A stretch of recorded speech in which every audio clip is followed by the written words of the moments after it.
सुबह का समय था। सूरज की हल्की रोशनी आंगन में फैल रही थी। रसोई से चाय की खुशबू आ रही थी और घर में एक अजीब सी खामोशी थी। यह खामोशी रोज की नहीं थी, आज कुछ अलग था। आज फिर बेटी के रिश्ते की बात होनी थी। शिवनारायण प्रसाद अखबार हाथ में लिए बैठे थे, लेकिन उनकी नजरें शब्दों पर नहीं टिक रही थीं। दिमाग में सिर्फ एक ही बात घूम रही थी, क्या आज बात बनेगी या फिर एक और उम्मीद टूटेगी। उनकी पत्नी सुमित्रा रसोई से निकलकर आईं। चेहरे पर थकान साफ दिख रही थी, आंखों में चिंता थी, लेकिन होंठों पर मजबूरी की मुस्कान।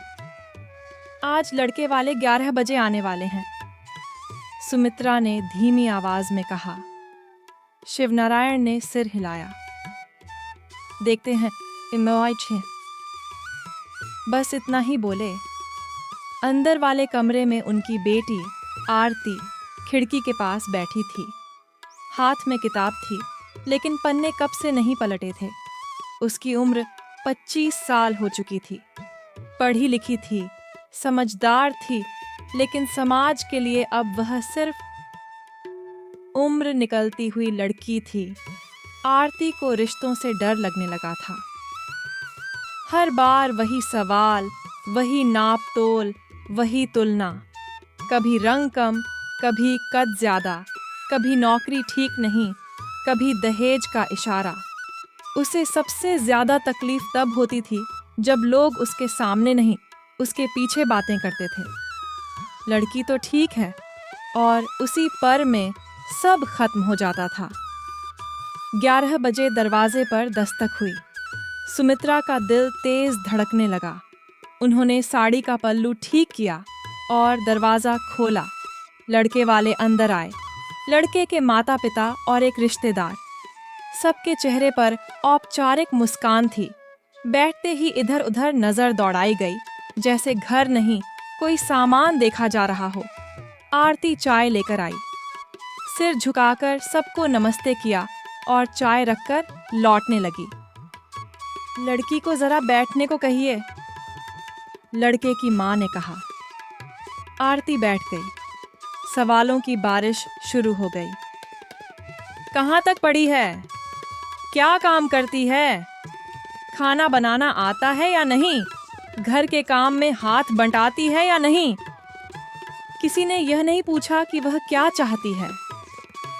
शिवनारायण सब देख रहे थे। हर सवाल उनके सीने में चुभ रहा था, लेकिन वे चुप थे क्योंकि उन्हें अपनी बेटी का भविष्य दांव पर लगा हुआ लग रहा था।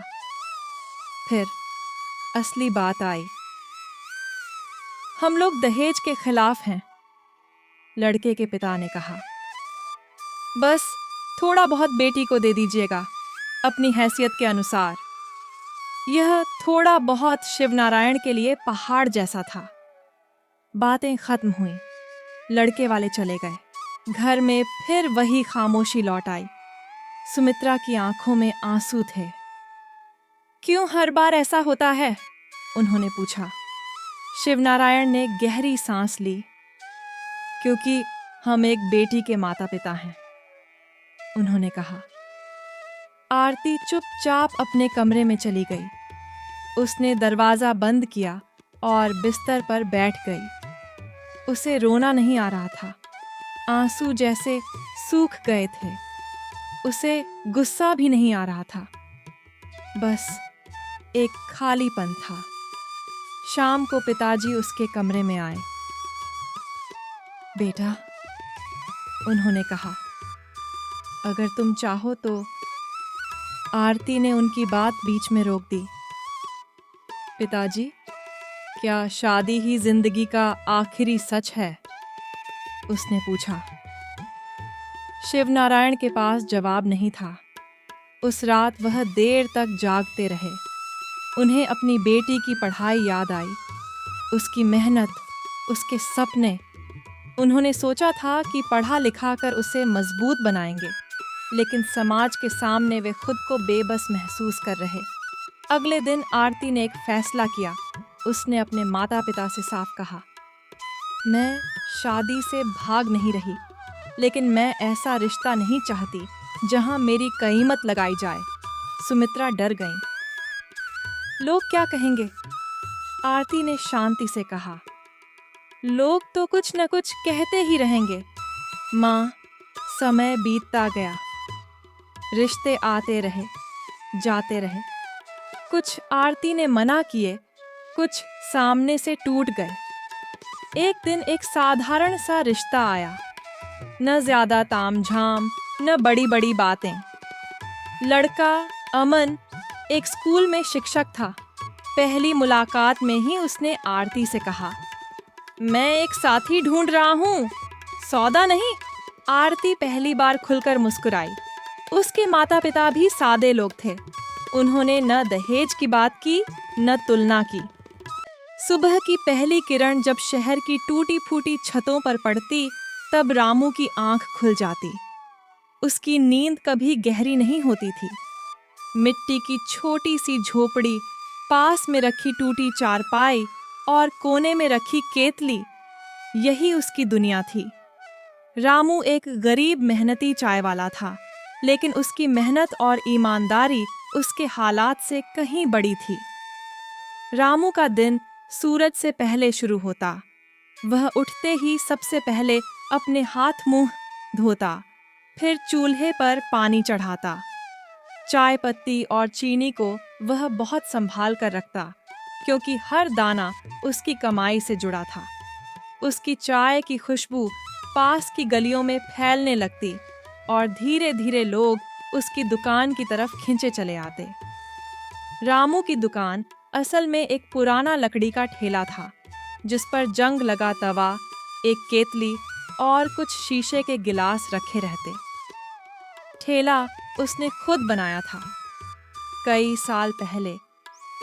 जब वह गांव से शहर आया था, तब उसके पास कुछ भी नहीं था। पिता की मौत के बाद घर चलाने की जिम्मेदारी उस पर आ गई थी। माँ बीमार रहती थी और छोटे भाई बहन पढ़ने की उम्र में थे। गांव में काम नहीं था, इसलिए रामू शहर आ गया। शहर ने उसे आसान जिंदगी नहीं दी। पहले उसने होटल में बर्तन मांजे, फिर निर्माण स्थल पर मजदूरी की। हाथ छिल जाते, पीठ दुखती, लेकिन पेट भरने का सहारा मिल जाता। एक दिन उसने देखा कि सड़क किनारे एक बूढ़ा आदमी चाय बेचता है। रामू अक्सर वहीं चाय पीता था। बूढ़ा आदमी उससे बात करता, उसकी मेहनत देखता। एक दिन बूढ़े ने कहा, बेटा, मेहनत से मत डर, चाय बेचने में भी इज्जत है, अगर दिल से बेची जाए। कुछ महीनों बाद बूढ़े की तबीयत बिगड़ गई और उसने अपनी केतली रामू को दे दी। उसी दिन से रामू चाय वाला बन गया। शुरुआत आसान नहीं थी।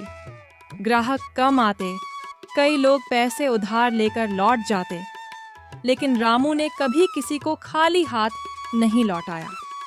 अगर किसी के पास पैसे नहीं होते तो वह कह देता, कल दे देना।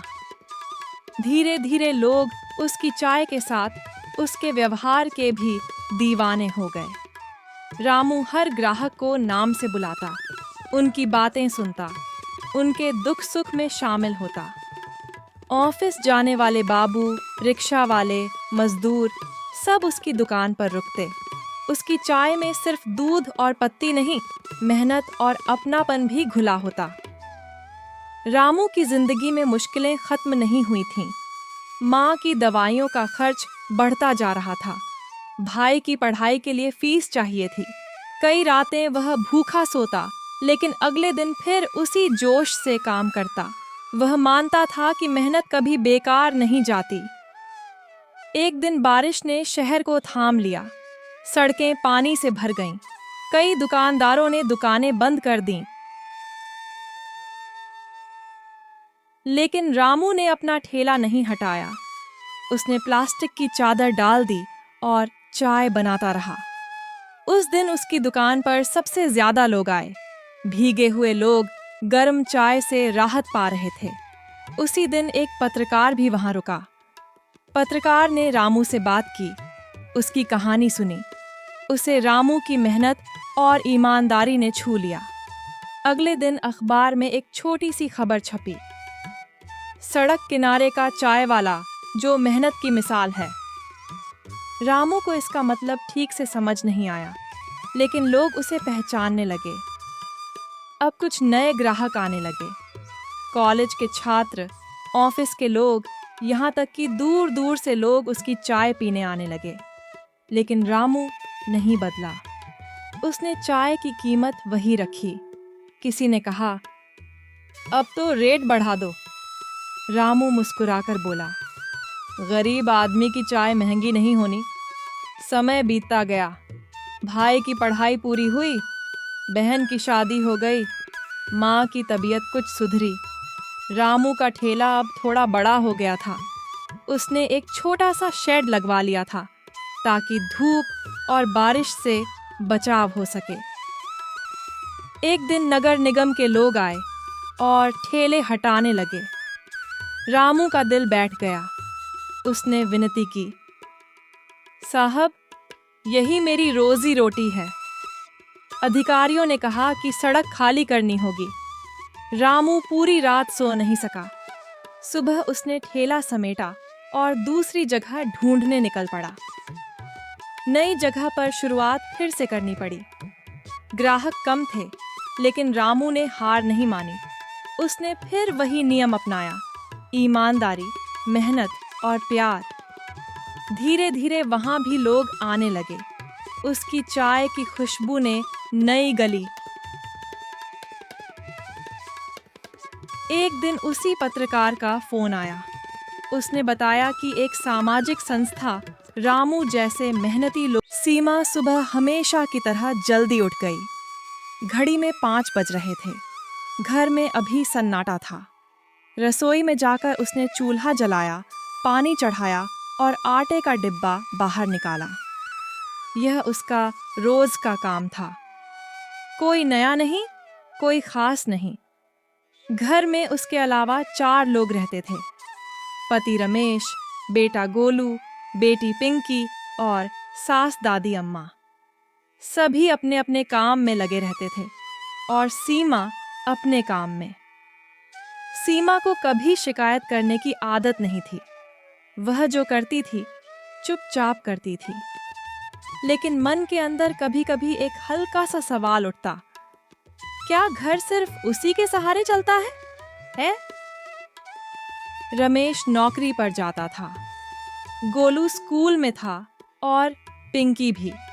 दादी अम्मा ज्यादातर समय आराम करती थीं।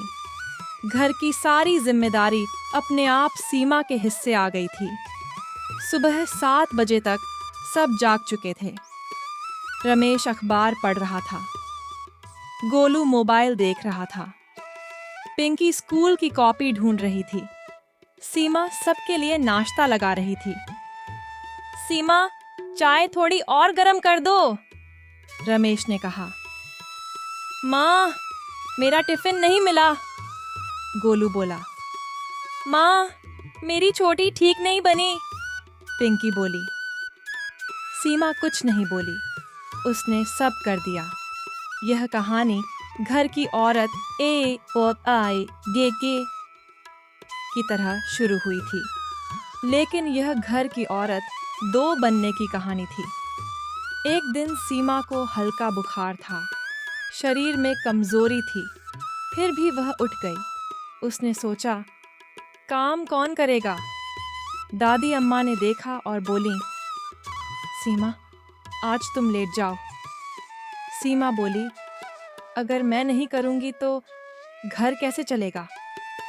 दादी अम्मा चुप हो गईं। यह बात उनके दिल में लग गई।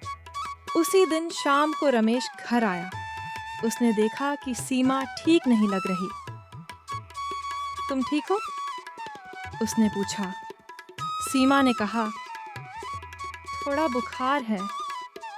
रमेश पहली बार कुछ देर चुप रहा, फिर बोला, आज खाना बाहर से मंगवा लेते हैं। सीमा को अजीब लगा। यह छोटा सा बदलाव था। अगले दिन रमेश ने गोलू और पिंकी को बुलाया। आज से हम सब घर के काम में थोड़ा थोड़ा हाथ बटाएंगे, उसने कहा। बच्चों ने पहले तो मुंह बनाया, लेकिन फिर मान गए। गोलू ने झाड़ू लगाई। आधी सही, आधी गलत। पिंकी ने बर्तन धोए, काफी पानी गिरा। रमेश ने सब्जी काटी, थोड़ी मोटी, थोड़ी पतली। सीमा दूर बैठकर देख रही थी। घर चल रहा था, थोड़ा धीरे लेकिन चल रहा था। सीमा के मन में पहली बार हल्कापन आया। दिन बीतने लगे। काम अब भी होता था, लेकिन अकेले नहीं। गोलू स्कूल से आकर अपना बैग खुद रखता, पिंकी अपने कपड़े खुद समेटती, रमेश कभी कभी चाय बना लेता। सीमा अब भी मुख्य काम करती थी, लेकिन अब वह अकेली नहीं थी।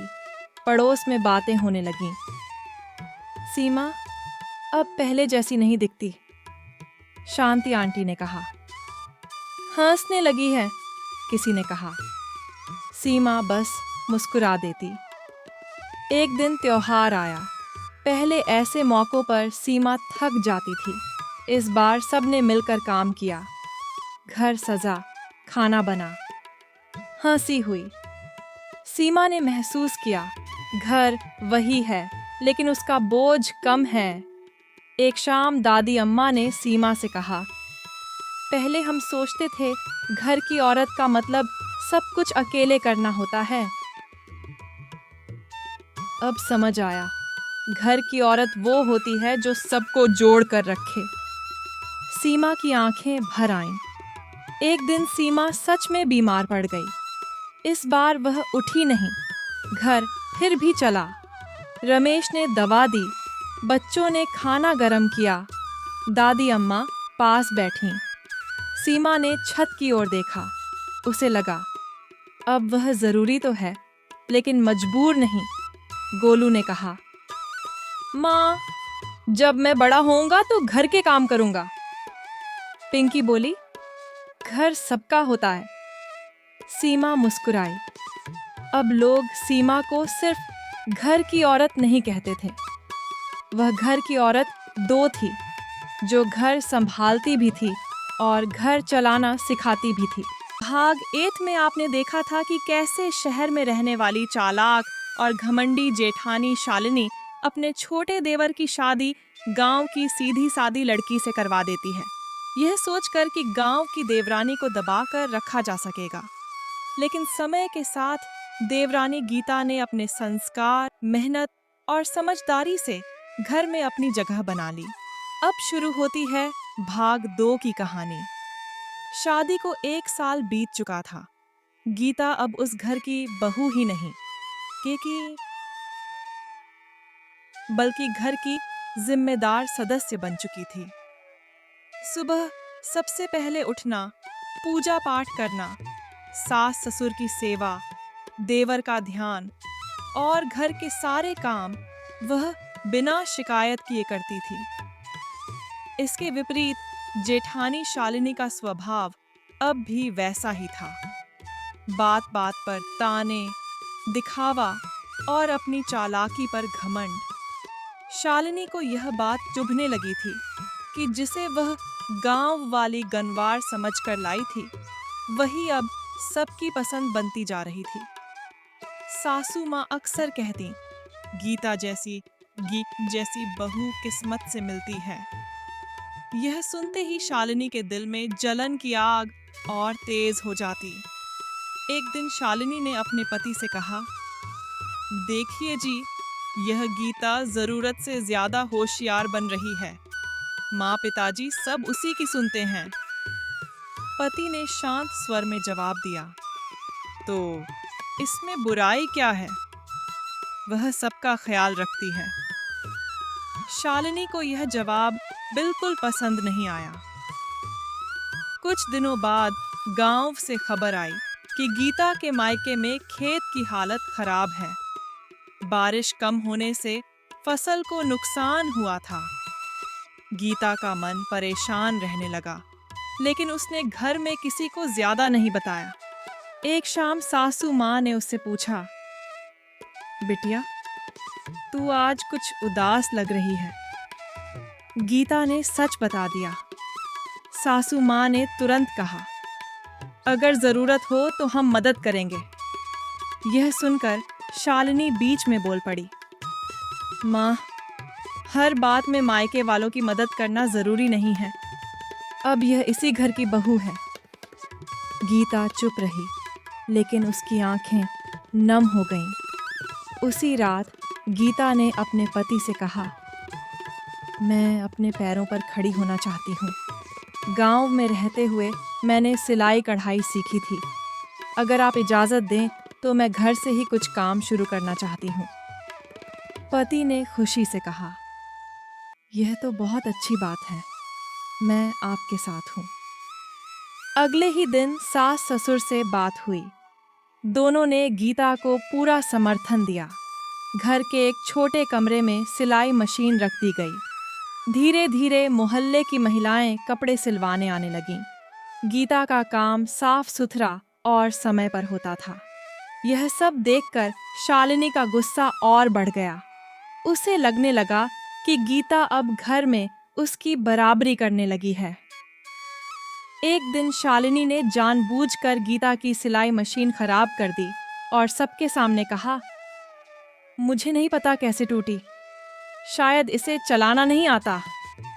गीता ने कोई जवाब नहीं दिया। उसने मशीन ठीक करवाई और फिर से काम में लग गई। कुछ ही महीनों में गीता ने इतना कमा लिया कि उसने अपने मायके में बीज और खाद भेज दी। गांव में फसल फिर से लहलहा उठी। यह खबर जब ससुराल पहुंची तो सास ससुर की आंखों में गर्व के आंसू थे। समय बीतता गया। एक दिन ससुर जी की तबीयत अचानक खराब हो गई। घर में सब घबरा गए। अस्पताल ले जाने से लेकर दवाइयों तक की जिम्मेदारी गीता ने संभाली। शालिनी उस समय अपने मायके जाने की तैयारी में लगी थी।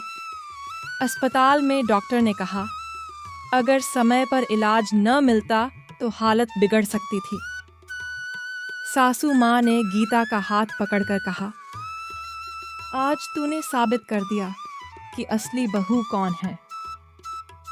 यह बात शालिनी के कानों तक पहुंची तो उसके दिल में पहली बार डर पैदा हुआ। डर इस बात का कि कहीं वह इस घर में अकेली न पड़ जाए। कुछ दिनों बाद शालिनी के मायके से खबर आई कि उसके पिता बीमार हैं और पैसों की ज़रूरत है। शालिनी परेशान होकर रोने लगी। तभी गीता आगे बढ़ी और बोली, दीदी, मेरे पास थोड़ी बचत है, आप चाहें तो ले लीजिए। शालिनी को विश्वास नहीं हुआ।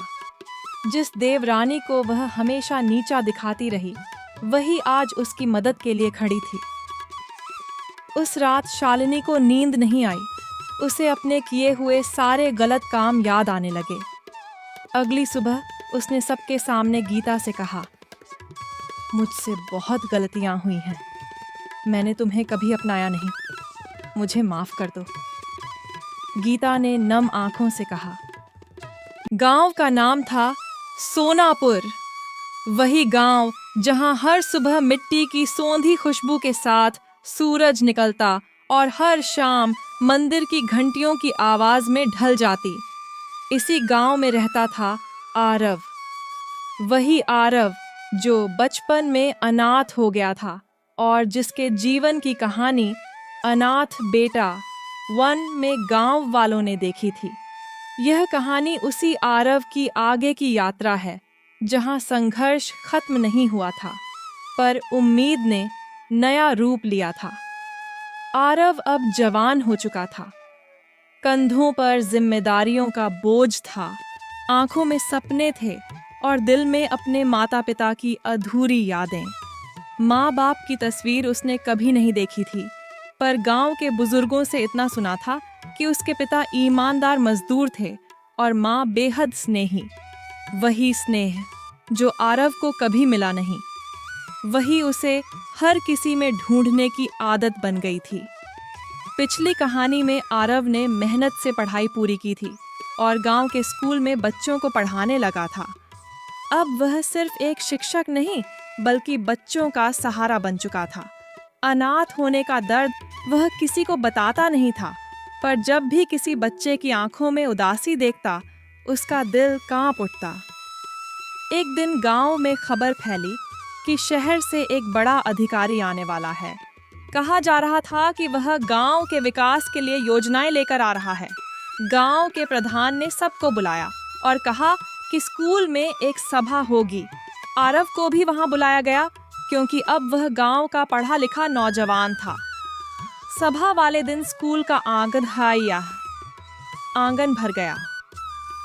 बच्चे, बुजुर्ग, किसान, महिलाएं सब जमा थे। अधिकारी आया, उसने भाषण दिया, योजनाओं की बातें की। सब तालियां बजा रहे थे, पर आरव चुप था। वह देख रहा था कि कागजों पर लिखी योजनाएं जमीन पर कैसे उतरेंगी, यह कोई नहीं बता रहा। सभा के बाद अधिकारी ने आरव को अलग से बुलाया। उसने पूछा, तुम यहाँ के शिक्षक हो? आरव ने सिर झुकाकर कहा, जी हाँ।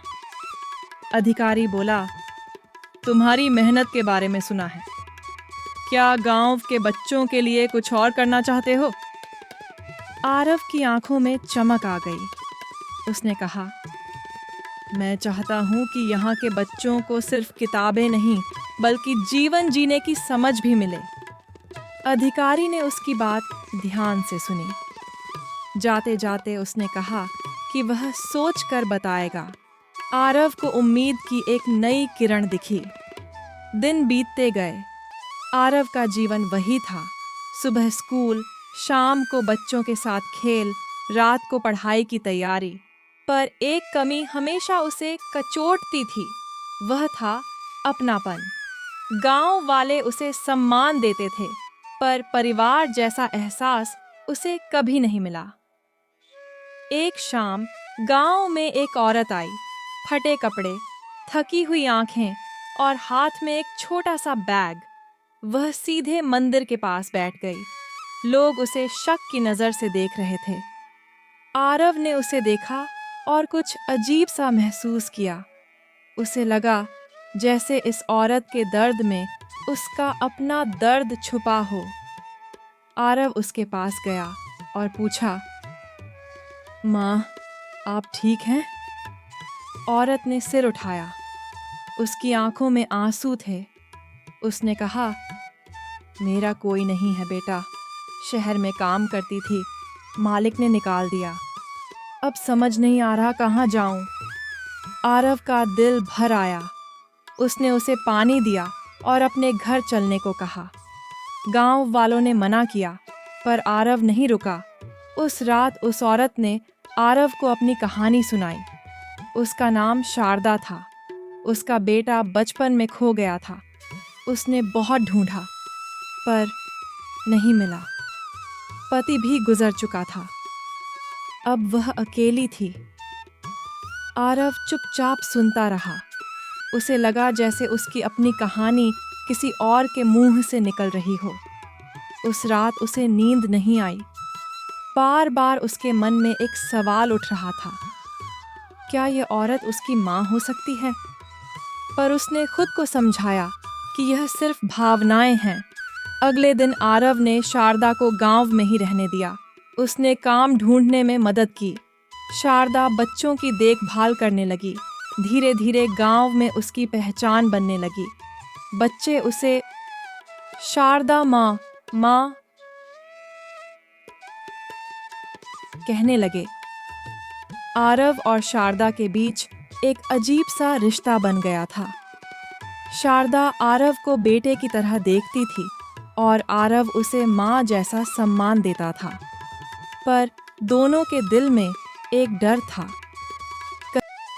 गांव का नाम था चंदनपुर। एक छोटा सा शांत गांव, जहां शाम ढलते ही अजीब सी खामोशी छा जाती थी। लोग सूरज डूबने से पहले अपने दरवाजे बंद कर लेते थे। कोई बेवजह बाहर नहीं निकलता था।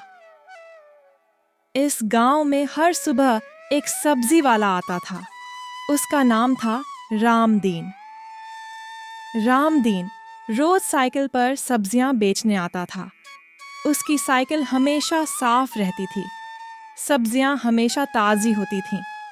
लेकिन एक बात अजीब थी, रामदीन कभी किसी से ज्यादा बात नहीं